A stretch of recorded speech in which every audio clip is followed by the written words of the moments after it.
You ever wake up at 3:30 in the morning because something in your driveway is blinking like it's got a life of its own? That's how my week started, a tiny red pulse in the dark, and the world I thought I knew suddenly felt like it belonged to someone else. I'm Ethan Cole, and what I found out over the next few days about my neighbor changed the way I lock my doors, the way I greet people on my street, and honestly the way I think about trust. It was a stupid little light, nothing cinematic, just a single red LED that blinked every 3 seconds like a metronome.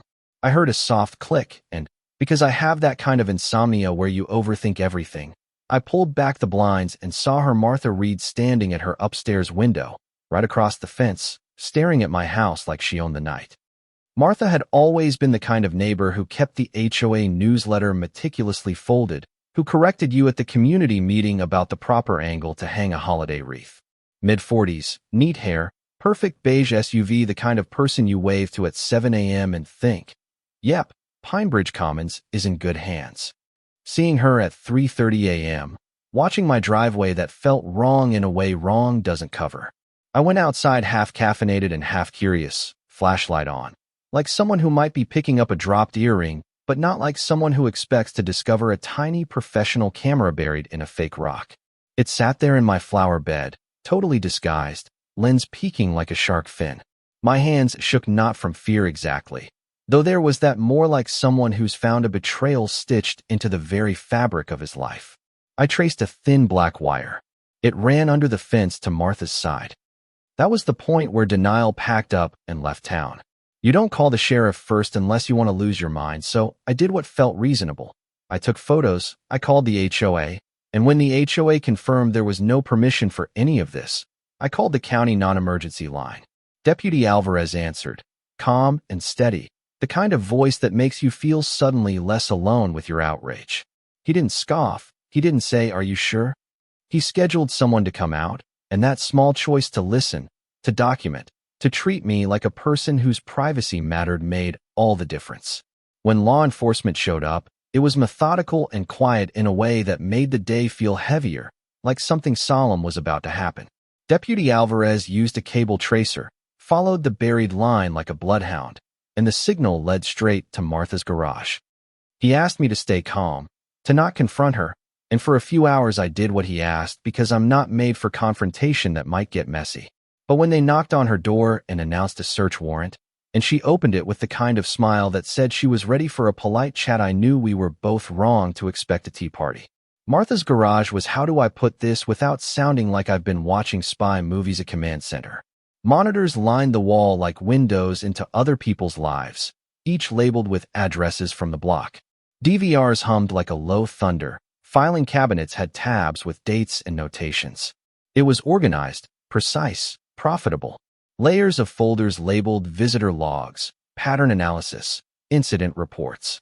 A desk full of invoices and emails, invoices to private investigators, emails promising footage for a fee. It wasn't the hobby of a nosy neighbor, it was a business plan built on other people's routines. When Deputy Alvarez turned the screen to show my own driveway, there I was, in grainy nighttime footage, leaving for work, returning, taking the trash out. It felt like a punch in the chest. That's when the anger hit, not the kind that yells, but the kind that rewires you. This woman had been recording us, analyzing our patterns, and selling the footage to strangers with motives we could only guess at. I thought of the quiet afternoons I'd stopped inviting friends over, the weird feeling of being watched when I pulled into the driveway, the nights I parked in the garage just to avoid that prickle behind the eyes. Turns out my instincts were right, and they had been cataloged. At the HOA meeting that weekend, the one that packed the community center like people were waiting for rain, Deputy Alvarez laid it out in plain terms. Martha had earned thousands over a year, selling footage and reports to at least 3 outside firms. The room went from low murmur to stunned silence to angry shouts in a matter of minutes. Faces I'd waved to for years looked broken, and the sentence that stuck with me was the one from Ms. Thompson 2 rows over. She turned our lives into spreadsheets. That phrasing, spreadsheets, cut clean through the emotion. It reduced our daily moments to cells and rows and invoices. Martha's defense, when she tried one on, was almost comedic in its construction. A security company, she said, Guardian Watch, run quietly, trial period only, helping the neighborhood. The problem was she couldn't produce contracts, couldn't name clients. And when we all watched Deputy Alvarez scroll through her email chains, there were transactions with throwaway domains and cash transfers to agencies whose licenses didn't line up. The whole story fell apart because it was built on a lie dressed like civic duty. What followed was the legal dragnet. Criminal charges, evidence logs, forensic analysis, and a raft of civil suits from neighbors who suddenly found themselves part of an involuntary case study. Martha posted bail, then tried to lawyer up, then retreated into silence. The HOA rewrote its bylaws: no unmarked surveillance, mandatory registration of cameras, punitive measures for unauthorized monitoring, and for a while the neighborhood felt safer, like a wound that was finally being stitched.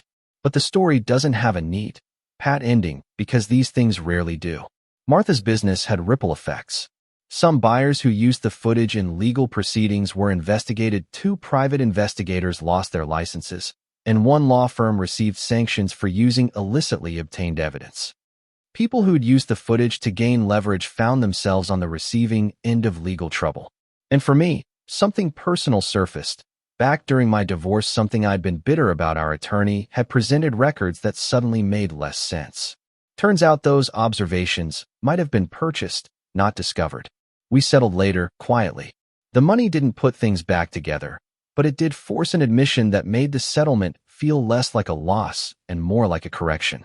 6 months later, new neighbors moved into Martha's old house, and for the first time in 2 years, our street felt like one you could breathe on. Cameras that were still installed were clearly marked. People smiled again for the simple reason that they weren't worried someone had cataloged their habits. We formed a privacy committee. I chair it now, which is funny to me because I used to be the kind of guy who'd ignore the HOA newsletter. We drafted a residential privacy charter that's not legalese dressed as good intentions, but a practical set of rules: consent, registration, transparency, consequences. Simple, boring, effective. There are a few parts of this I keep circling back to.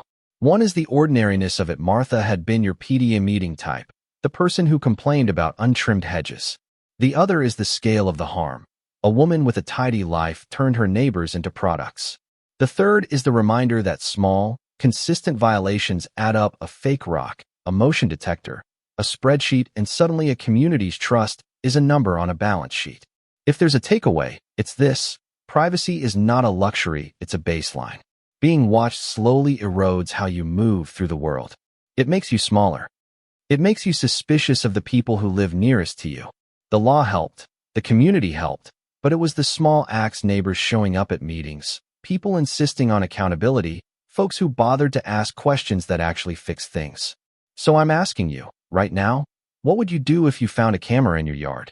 Would you call the sheriff, the HOA, or confront the neighbor? Where do we draw the line between vigilance and voyeurism, between community safety and profit? Drop a comment below. Tell me the line you wouldn't cross. Tell me what justice looks like to you in a neighborhood you call home. If this story made you think twice about the person next door, share it, because someone you know might need to hear it. And if you've got a story like mine, I want to hear that too, because the only way we fix this is by talking about it out loud, together.